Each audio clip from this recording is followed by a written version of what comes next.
Hey, it's Mr. Sorensen, and for our machine of the day today, we're going to look at the lathe. Well, in our woodshop here at Royal, I must say that probably the funnest tool to work with, that I hear the most from the students talking about how much they enjoy what they did. In fact, I was just getting my car smogged, and the guy that was doing the smogging was talking about a bowl that he created in his woodshop class. And so it's quite possible that he was here at Royal, and the project that he said he did and he loved to work on was the lathe. So out of all the machines, this one I hear the most about, and I think for good reason. There's a lot of really cool things that can be done on the lathe. So today we're going to learn about the lathe. I'm going to tell you all the parts of the lathe and show you how they work together, and then let you see how a lathe is used. We'll also talk a little bit about some of the major safety that we want to be concerned with as we work on a lathe. Now you might be asking yourself, well, Mr. Sorensen, what do you do on a lathe? What kinds of projects are made on a lathe? That's a great question. Let me show you some of the things that we might do on the lathe. So to start out, we generally are going to do things like spindle work on a lathe. So here is a little Christmas scene all made on the lathe, a snowman and a Christmas tree, right? Those are done here on the lathe. Here's another spindle product. Here's a little baby rattle that was made on the lathe. This was made out of olive wood. Now we're getting to a little bit more advanced spindle work. So here's a beautiful goblet. The goblet has a ring on it, right? A ring that was turned, all of that was turned on the lathe, right? So a goblet. Here is a bowl. This is also made out of olive wood, but this is a live edge bowl. So live edge means that there's still bark on the edge of the bowl. Now here's a similar kind of bowl, this time no bark, just a bowl made out of a piece of, this is probably ash. And then here's a little box with a lid. This is made out of maple, and that box and lid are turned on the lathe. So all of those are projects that you would use a lathe to make. The lathe is made up of a lathe bed. That's the part down here that everything is attached to. Now on one end is the headstock. This is the headstock down here. The headstock does the work. The headstock is what's driving the lathe. The headstock is connected through a set of step cone pulleys and a belt to the motor, right? The motor is down here that's going to drive the stock or the piece of wood. That's the headstock. Down here is the tailstock. Now the tailstock is really just holding the piece of wood up against the headstock. The tailstock has in it the dead center. The dead center isn't really doing anything other than just keeping the board pressed up against the headstock. Into the headstock, we are going to put a live center or a drive center, or otherwise known as a spurred center, right? You can see the little spurs on here that are going to stick into the piece of wood. This is what's going to drive the piece of wood, causing it to turn. And as it turns, we are going to take a series of woodworking chisels or lathe tools, and we're going to cut away the wood. So the live center or the spurred center goes in here. Now, in between the headstock and the tailstock is the tool rest. So the tool rest is what I'm going to rest these tools on so that I can introduce them up to the spinning piece of wood and start cutting away the wood fibers. On the tailstock, right, we have the barrel lock, right? The barrel locking lever right here. That's gonna allow me to tighten up this barrel that's on here. The barrel, I loosen up the barrel locking lever and I'm gonna turn this little hand wheel right here, and this barrel is going to move out like that. It's gonna move forward, and that allows me to put pressure on the spindle, holding the spindle tied up against the headstock. Now down here I have the tailstock locking lever. The tailstock locking lever allows me to move the tailstock to any position I need and then lock it right there into place. We really want to make sure that this piece of wood is cinched in tight before we turn the lathe on and start turning. Now this hand wheel down here at the end on the tailstock is called the Spindle Adjusting hand wheel. And as I turn it, it's going to cause this barrel to push out. That's going to let me cinch everything together. Then I tighten everything in place. Okay, now everything is locked. I'm ready to turn. When I'm done, I loosen up the barrel lock and I'm going to turn the spindle adjusting hand wheel. It's going to pull the barrel back in, and that's going to release the spindle in here that can be taken out. So those are the pieces that I find on the tailstock, right?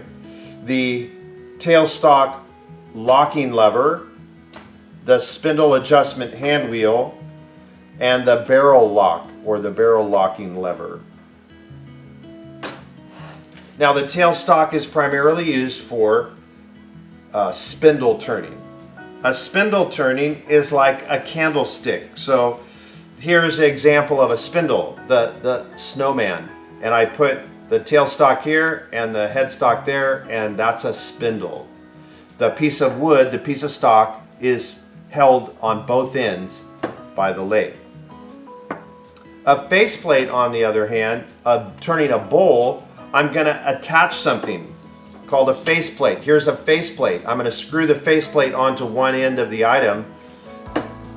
The faceplate threads on to the threaded mandrel or the threaded spindle. And so I'm going to thread that on there, and now I don't need the tailstock. I can remove the tailstock and take it off. So that would be faceplate turning versus spindle turning. I'm going to bring you around to this side real quickly to show you some of the parts from my vantage point. All right, well, on the headstock, we have the hand wheel. Now the hand wheel turns and rotates the threaded mandrel over here. This allows me to turn the piece of stock before I turn the lathe on. I turn it by hand before I turn the lathe on to make sure that the piece of stock that I've put in there is not hitting anything before I flip the power. Right here in the front is the on and off switch, and on many lathes I'll have a variable speed dial right here as well. These lathes don't have that. They're a little less expensive, but on more expensive lathes it'll have a variable speed dial that I can adjust right here, and I can turn the speed of the lathe up and down. Now right here, this locking lever allows me to lock the motor into place because I'm going to adjust the speed, changing this belt, right? The motor speed is changed, moving the belt between the step cone pulleys. So I have this locking lever, the motor locking lever, that allows me to take some of the tension off of the belt. I can move the belt to a different pulley.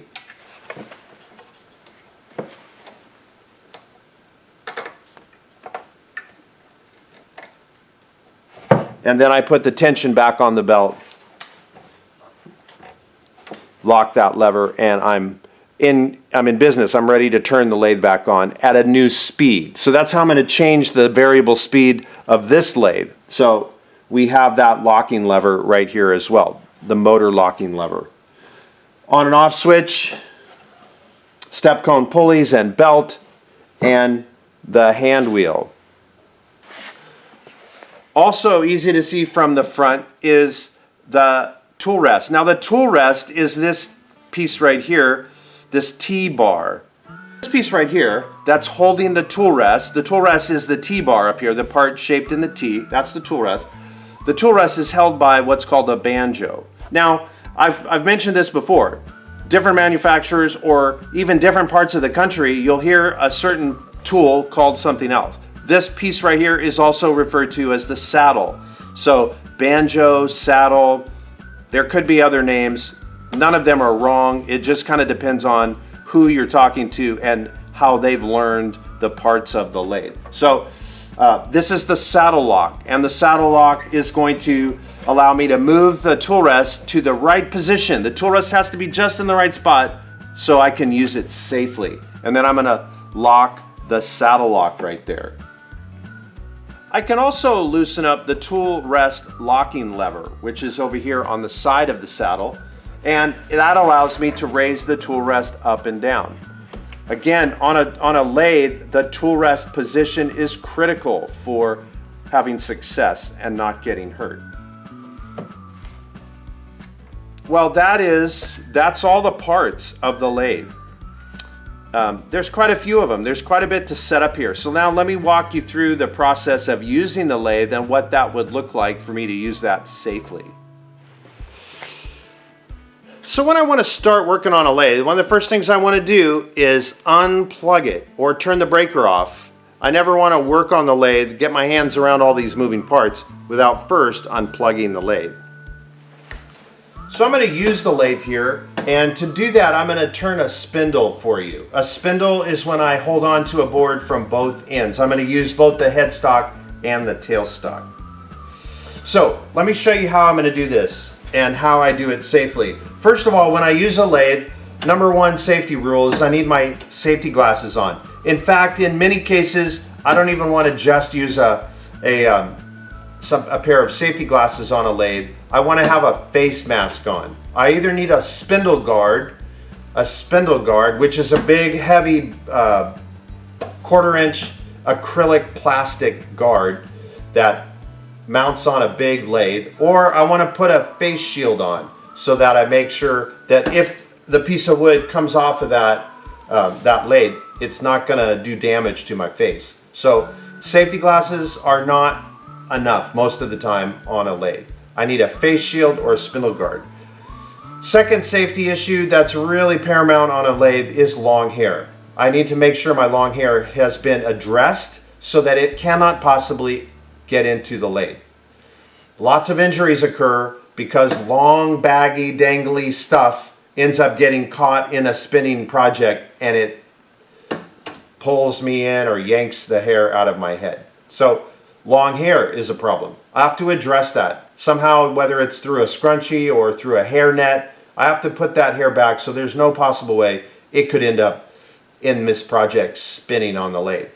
Notice that when I work with a lathe, if I have long hair, it's probably the tool where my hair is the closest to the moving part of any of the tools in the shop. So long hair is a big problem. Now, I'm ready to start working here. So the first thing I'm going to do is I'm going to grab the piece of stock that I'm going to turn. And when I turn this, I need to find the center on each end. So I'm going to do that with my ruler, and I'm just going to draw a line from one corner over to the other corner. From one corner over to the other corner. And I'll turn it over and do the same thing here. Draw a line from one corner to the other corner.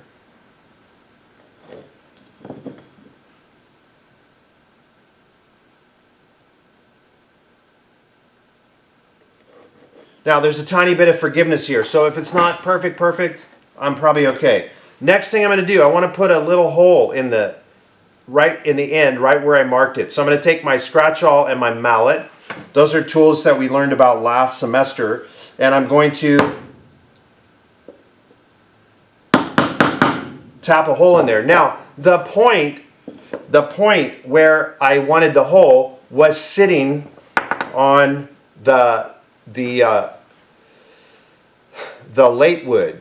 right? It was sitting on the late wood. Now when I look at the end grain here, I can see these dark lines and these light lines, right? We have the early wood, which is the sap wood, the soft wood, and we have the late wood, the dark wood. The late wood is hard. So I noticed when I put my scratch on there and hit it, it just moved over like that and went into the softwood.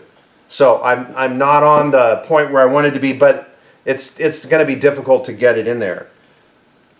So here I have a hole now that I have tapped using my scratch awl into both ends.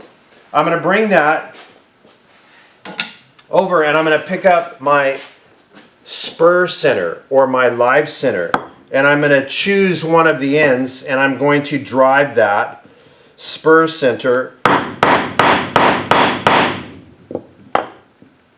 into the end of the block of wood. Now that's ready to put into the lathe. So the spur center goes down here on the headstock. Put that back in there. And now I'm going to take my tailstock, slide my tailstock over, and I'm going to put this dead center into the hole that I created there. And then I'm going to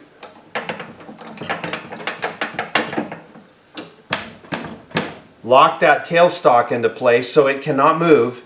Then I can start cranking on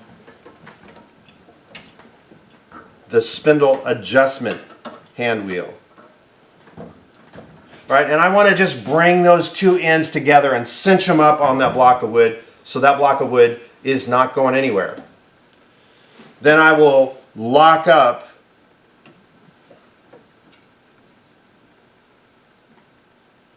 the barrel lock. All right, so that's my first step, getting the piece of stock mounted on the lathe. Now the next thing I need to do is I need to stop and I need to adjust my tool rest. So now what I want to do is I want to get my tool rest as close to that block of wood as I can get it, to within about a quarter of an inch or less. So I'm going to loosen up the saddle lock, I'm going to move that tool rest over, and then I'm going to lock it back up. Now it might be ready, it might not be ready, I'm not sure. So what I want to do here before I turn this on is I want to turn this by hand. Ah, look at that. I can see that it's hitting, right? It won't spin. That's why I turn it by hand, to make sure I've adjusted everything correctly before I turn the lathe on. So now I'm going to loosen up my saddle lock, adjust the tool rest again, turn it by hand. So I want it to spin freely. And right there it's hitting, right? So again, I need to make some adjustments.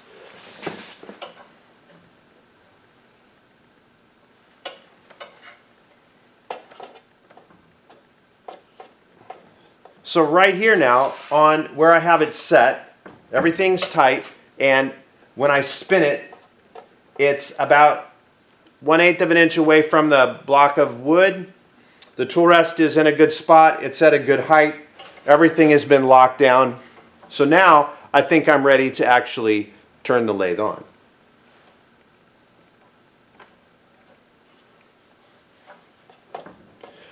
Again, the last thing I do is I turn that by hand. Make sure nothing's hitting before I turn it on.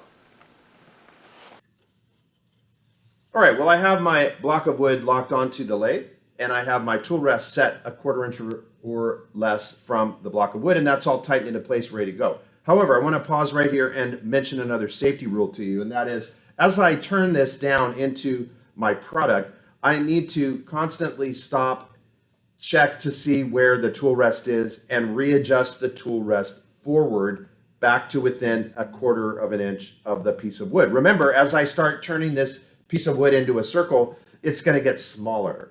That means the gap between the tool rest and the piece of wood that I'm turning is growing bigger. And there's a giant safety problem when there's a metal tool rest and there is a piece of wood spinning like this, and the gap gets big enough for my finger to fit in, and then it goes like that and closes on my finger. That's how I could get my finger ripped off. So it's very normal routine when turning to turn it off, bring everything to a stop, adjust the tool rest, turn it back on, keep turning. Turn it off, readjust the tool rest, turn it back on, keep turning. That's a normal routine on a lathe. Now I'm going to take this piece out so I can show you something that I've done here. If you look at the piece of wood, it's not square. I've cut a 45-degree angle off of each corner. And that's because when I'm turning rough stock down and getting it started, it can be very helpful to get some of that extra wood off, get the corners off on another machine that will do it more safely. It can be knocked off on a lathe, but it oftentimes is it's a lot harder on the tools. It's much harder on you to turn it, and it makes it a little less safe. A good safety rule might be when you're turning rough stock and getting it into a circle, start by cutting the corners off on another saw, such as a bandsaw or the table saw. All right, well, I think I have everything here set up and ready to turn. One of the last safety rules that I need to make sure I take care of before I turn this on and begin to turn is to make sure all locking levers, locking handles are tight. So I can make sure that the motor locking handle is tight. I check my tool rest and the banjo and make sure those locking levers are tight or locking handles are tight. I make sure that the tailstock locking lever is tightened up, and then make sure that up here on the barrel locking lever is tight as well. What I don't want to have happen is I don't want any of this stuff to start to move or come apart while I'm in the midst of turning, because that's going to potentially cause that piece of wood to fly out. Or it could cause, if my tool rest starts to move, my tool rest could hit the piece of wood, causing the piece of wood to fly out. It's unsafe if any of these locking levers are loose as I get started. Well, now we're ready to go back to work here on the lathe. We've made our adjustments. So now it's time to go ahead and plug the lathe back in. Again, anytime I'm doing my adjustments, I want it unplugged. Now that all the adjustments are made and I'm ready to turn the lathe on, last thing I do here is plug it back in. All right, well, let me turn this back on again. And what I notice here is that it's spinning awfully fast. Really, when I start up working on a rough piece of stock, I want the lathe to be relatively slow. And as I get that piece balanced, then I can slowly speed it up. So I think I'm a little too fast. I'm going to go ahead and unplug the lathe. So I'll unplug it right here. And I'm going to come back over here to my step cone pulleys. And I'm going to lower the speed.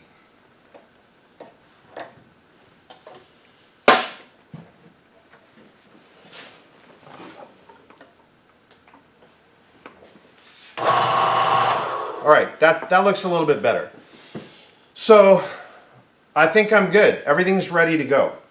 So the next thing I need to do now is I need to pick up one of the tools. And I can choose one of two tools. So this tool right here is called a bowl gouge. Notice how big it is, how long it is. That tells me it's a bowl gouge.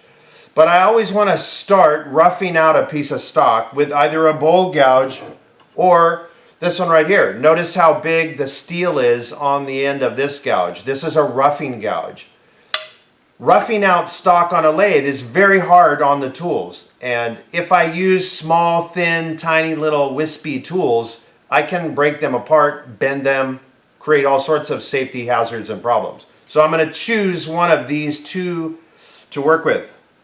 I tend to like to work with the bowl gouge. It just, the longer it is, I can get it up against my hip, and I have much more security when I'm holding it. I know that this thing isn't going to get thrown out of my hand and thrown across the room and then hit me in the same as that happens. So I'm ready, and now let me go ahead and I'm going to try starting to turn this. All right, well, I've got my face shield on so that if this block of wood comes off of the lathe for any reason, it's going to hit the face shield, not me. So the first thing I want to do is rough this out and get it into a round cylinder. I've got to knock all the corners off. I do that gently and slowly. To start with, I want to introduce the tool to the tool rest. I'm going to set it on the tool rest before I ever bring it up against the piece of wood. Now, as I begin turning, another really key safety rule for wood turning tools, no matter what the shape of the tool, this is a bowl gouge, this is a parting tool, this is a skew chisel, regardless of the tool that I'm going to use, a really key safety rule that's going to help me be safe as I do this is I always introduce the tool onto the tool rest firmly before I bring that tool anywhere near the rotating block of wood. So I'm going to, what that's going to look like, practically speaking, is I'm going to drop the handle of the tool down and get the tool securely up against the tool rest before I start to bring it up in contact with the piece of wood. I'm going to have a far better outcome if I do that. If I'm just taking the tool like this and trying to stick it in there and I'm not sure where it's going to hit first, I will end up with a big problem. So, safety rule, I always introduce the tool firmly onto the tool rest before it ever makes any contact with the stock. Slowly, I'll introduce the heel. The heel is down here at the very bottom. The heel is very dull. The heel is not going to cause any surprises. And I want to introduce the heel to the piece of rotating stock first. Then slowly, I'm going to raise the handle up and I'm going to introduce the cutting edge to my block of wood. And I'm just going to start chipping off little bits and pieces slowly until I get that square piece of wood down to a round cylinder.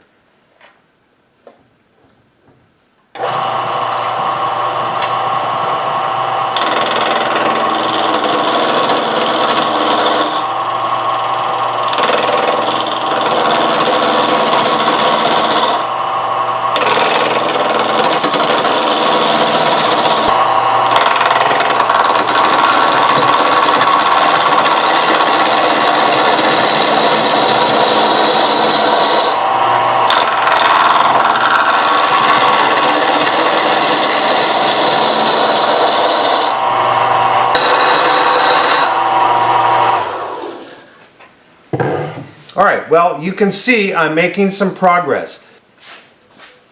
All right, well, this looks okay. I'm going to go ahead and move my tool rest a little bit closer, just a little bit out of the 1/4 inch range. Again, turn it by hand.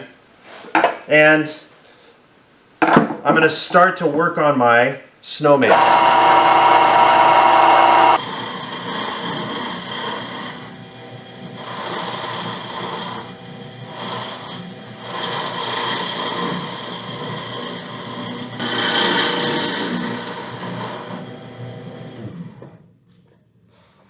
All right, that looks pretty good. And it cuts way smoother. It's a better cut the faster it turns. So the product is looking a little better here too. Now I'm going to move to a different tool. I'm going to go from the bowl gouge to a skew chisel. So when I'm done, another safety rule is when I'm done using one of the tools, I always want to put it back in the tool holder. I do not want to set it in random spots around on the lathe, because as the lathe is shaking, then there's always a chance that that tool vibrates, falls off the lathe onto the ground, and all of these tools are extremely sharp. So if that falls and hits the ground, I now have to stop and grind that all off and get it sharp again. So we don't want to do that. The less we have to sharpen the tools, the better off we're going to be. So I'm going to, anytime I'm done with a tool, I'm just going to place it back in the tool holder and move on to the next thing so that I'm not in danger of having those tools fall on the ground. If I drop that tool, it falls on the ground and it's got a sharp point, I could also get injured, right? If I'm wearing a flimsy shoe, it could puncture that shoe and go into my foot. Secondly, I don't want it to damage the tip of the tool when it hits the ground, so I'm always going to place tools back in the tool holder.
Well, you've been able to see this snowman start to take shape right here on the lathe. Now the next thing I want to do is I want to sand it. And I sand it right here on the lathe as well. But I've got another really important safety issue that I have to address. Sandpaper and my fingers are going to get pulled down between this spinning piece of wood and this tool rest, and it can take my finger off. So on a lathe, whenever I'm going to sand, I always remove the tool rest. Always remove the tool rest. So that's the first thing I'm going to do here is I'm going to get this tool rest out of here so that now I have free access. I can sand and my hands are not in danger of getting trapped in here against a piece of steel. Now the other thing I want to do is when I sand, I always want to sand on the downward side. This snowman is turning like this towards me. I want to sand on the downward side so that it can pull the sandpaper out of my hand and it'll throw it off in front of me like that. What I don't want to do is sand on the upward side where the sandpaper is turning towards me, because if somehow somehow the sandpaper gets caught, my hand gets caught on that turning piece of wood, it can do that and it can snap my wrist and sprain my wrist, or I guess it could break it. So I never sand up here as the snowman or the piece of spindle material is spinning towards me. I'm never going to sand here. I'm always going to sand underneath.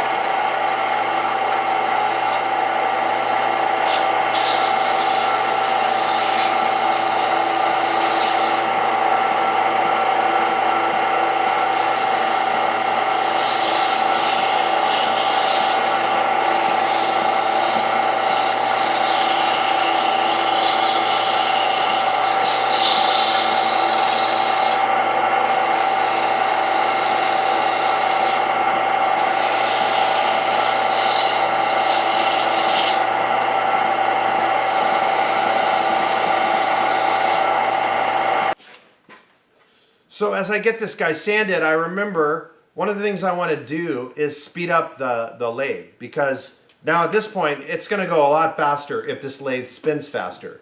I kept it slow to get everything rounded over. So once again I'm going to unplug it.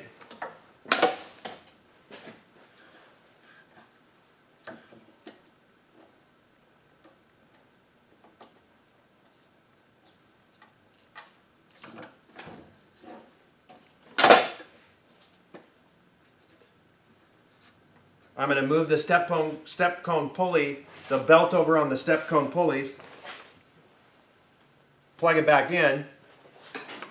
Now, when I turn this on, I'm not going to stand directly in front of it, especially since I don't have any kind of guard here. I'm just going to stand to the side in case something comes off of here.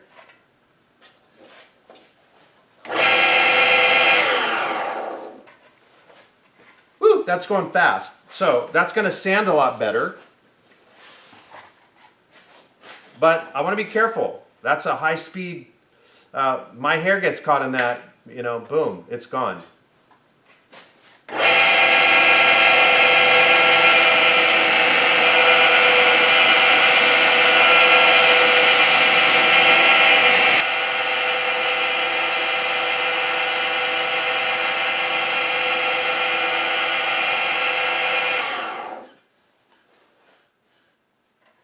All right, well, you get the idea. You can see the snowman in here is where his scarf is going to go. Here's his head, and then he's got a little beanie on. And rather than take the time to finish it all up, I'll call it good there, but you get the idea.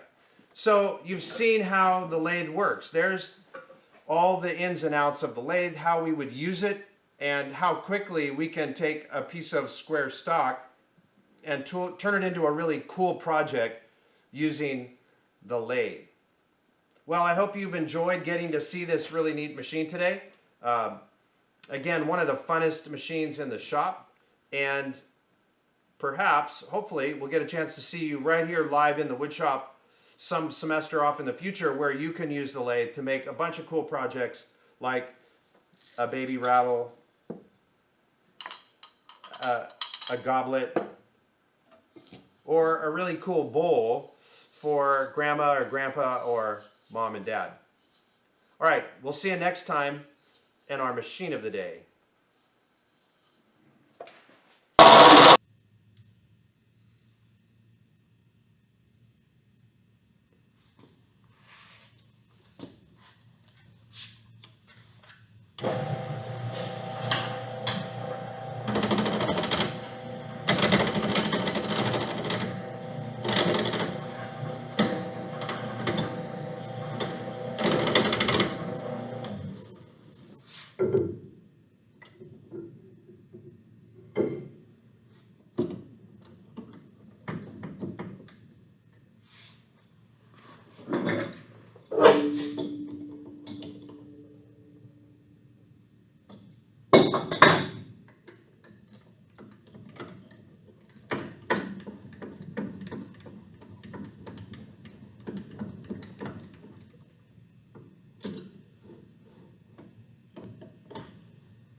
All right, well, I'm going to do two things. Now that I have this piece of wood turned round, it's way more balanced and it cuts better. Everything goes better if I can get the speed a little higher. So anytime I'm going to make adjustments on a lathe, whether it's taking off the tool rest, adjusting the tool rest closer, changing the speed, anytime I'm going to make an adjustment on a lathe, I want to unplug the tool, make sure the power is off, and unplug it before I do those adjustments, so there's no way that the machine can accidentally come on. So I'm done. Well, the piece of wood is taking shape nicely. It's starting to get round and it's way more balanced. That means I can turn the speed up, and things go way faster and way smoother when the speed is higher on a lathe. So I quickly want to be able to get the speed a little higher as I'm working. Now, to do that, I need to make some adjustments here. I've got to change the speed. While I'm at it, I'm just going to go ahead and get the tool rest a little bit closer and lock that back into place.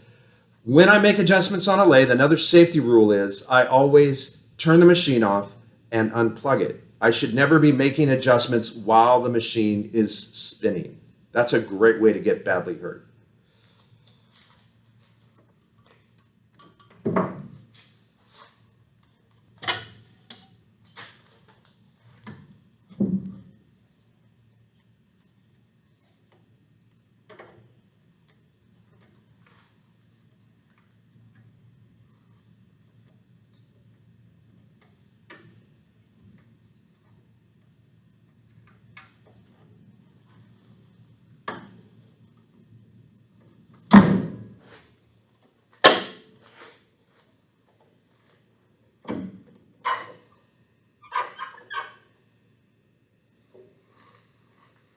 All right, things are locked back in place. Remember, after I've locked the tool rest, I always spin it by hand first before I move on to just make sure there's nothing touching.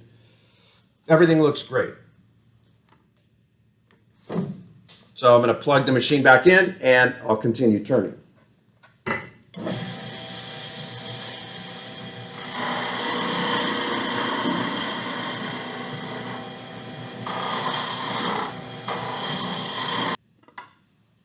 All right, well, let's go back, and now I'm going to take a slicing cut using a skew chisel across the surface of this piece of wood to, again, make it round. We need to get it rounded out so that it's ready to make our snowman.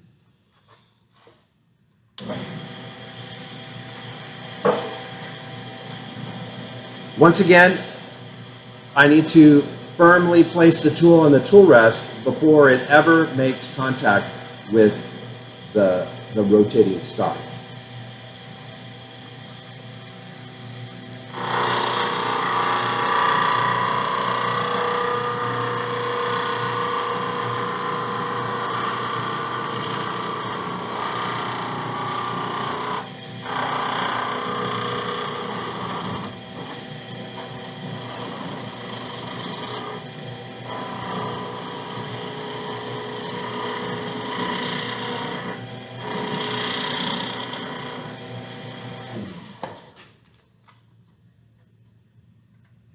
Now, that skew chisel makes a really nice, clean, smooth surface. It's almost to the point where I don't even really need to sand it. It doesn't get a lot smoother than that. So by working with the different tools, I either rough stuff out or I put a finish cut on it, and sanding, I may or may not need to sand a whole lot depending on how good I get with these different tools.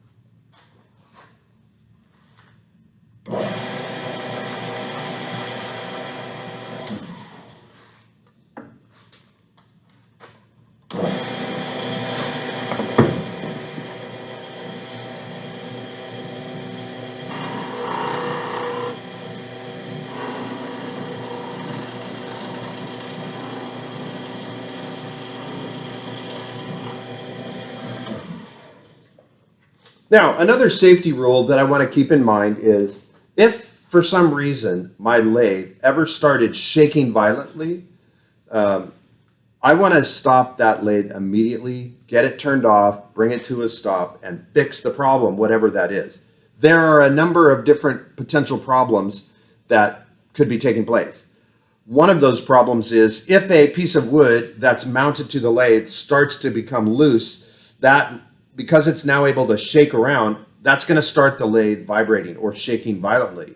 And that piece of wood is just seconds away from breaking out of there and flying off the lathe. So, safety rule, anytime I sense or feel or see or hear the lathe shaking pretty violently, then I need to stop it and turn it off and bring it to a stop as fast as possible. The way I would bring it to a stop is just grab this hand wheel and help the whole thing slow down fast.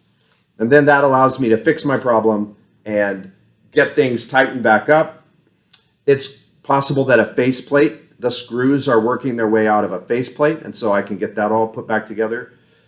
There's any number of reasons why the lathe might start shaking violently while I was in the midst of turning a project.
All right, well, as I am working on getting a piece of wood prepared to go into the lathe and be turned down, there's another thing I want to think about, another safety rule that I need to consider.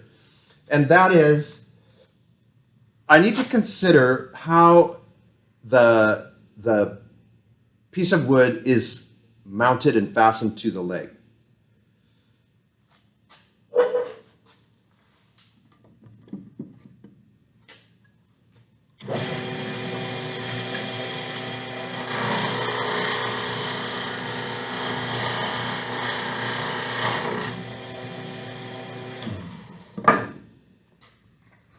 All right, well, as I'm considering putting all this material on the lathe and turning it, there are some safety factors that I want to consider. So I'm going to run through 4 of them with you right now that I should be thinking about as I'm putting this all together to begin turning my product.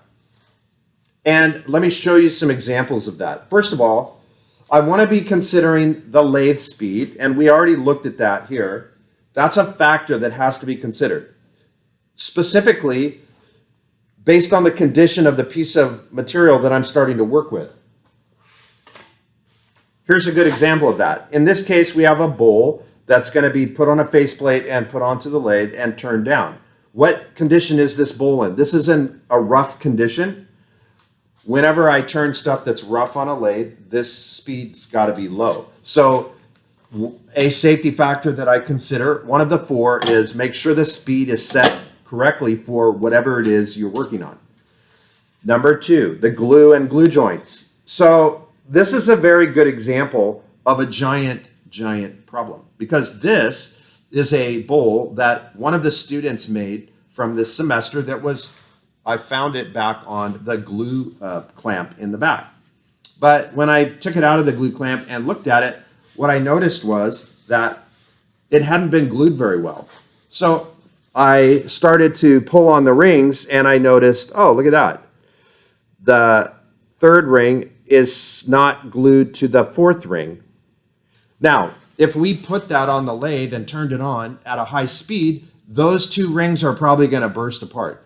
Secondly, as I start cutting that on the lathe, if I haven't caught that error, then that bowl is going to burst apart when my blade hits that, and this 4th ring it's not supported by the 3rd ring. There's no glue. And so that ring becomes very dangerous and it's going to break. So in this case, we were able to catch this before we put it on there by looking for these different factors, one of the 4 factors. So here's the glue joint. And by looking at the glue joint, we found that this is a really bad glue joint. This bowl cannot be turned on the lathe.